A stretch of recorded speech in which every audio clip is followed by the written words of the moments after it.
Tu sais, parfois on répète des mots sans vraiment les vivre. On les prononce machinalement, sans se poser de questions.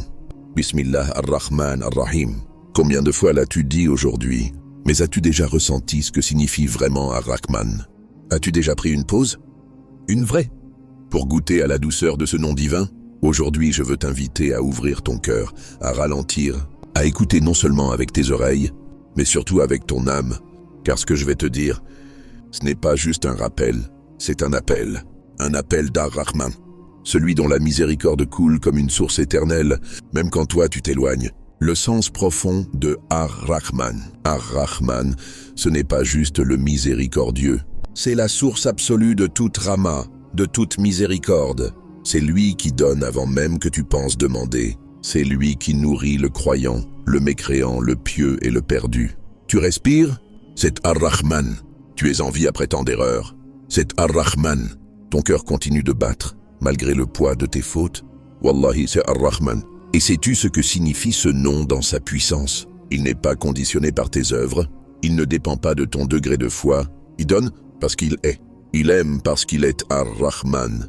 Tu peux l'oublier pendant des mois. Et lui, en une seconde, il peut t'envoyer un signe, un souffle d'apaisement, une parole qui te touche, ou même ce rappel que tu écoutes maintenant. Il t'enveloppe sans que tu ne t'en rendes compte. Tu vis chaque jour dans sa rahma, mais ton cœur est parfois trop occupé pour la voir. Tu sais ce moment où t'as failli tomber, mais tu t'es rattrapé?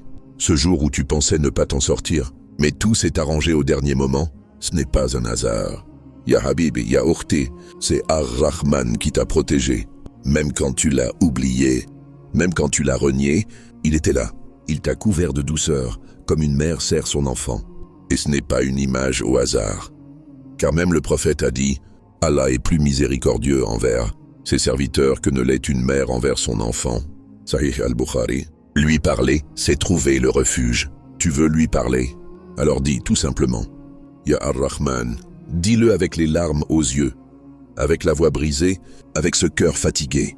Il écoute, même les silences. Tu n'as pas besoin de belles phrases, pas besoin d'être un savant ou un parfait.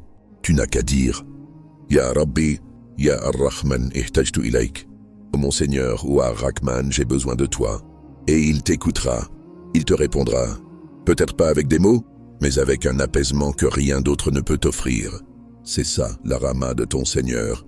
Tu as fauté, alors reviens. Tu penses que tu es allé trop loin? Que tu n'es plus digne? Tu crois qu'Allah ne veut plus de toi? Laisse-moi te dire une chose. Tu as fauté, et alors? Ar-Rahman savait que tu tomberais. Il t'a laissé chuter. Mais il t'a aussi laissé la lumière du retour. Le prophète a dit, Allah étend sa main la nuit pour que le pécheur du jour se repente. Et il étend sa main le jour pour que le pécheur de la nuit se repente. Muslim, tant que tu dis, Astaghfiruk ya Ar-Rahman, tu as encore une chance. Et tant que tu vis, la porte est ouverte. Ne te dis jamais, il est trop tard. Car la rahma d'Allah n'a pas de limite. Il t'attend, ce rappel, ce n'est pas une coïncidence. C'est peut-être le rendez-vous qu'Allah t'a préparé depuis des semaines, des années peut-être, juste pour que tu l'entendes aujourd'hui.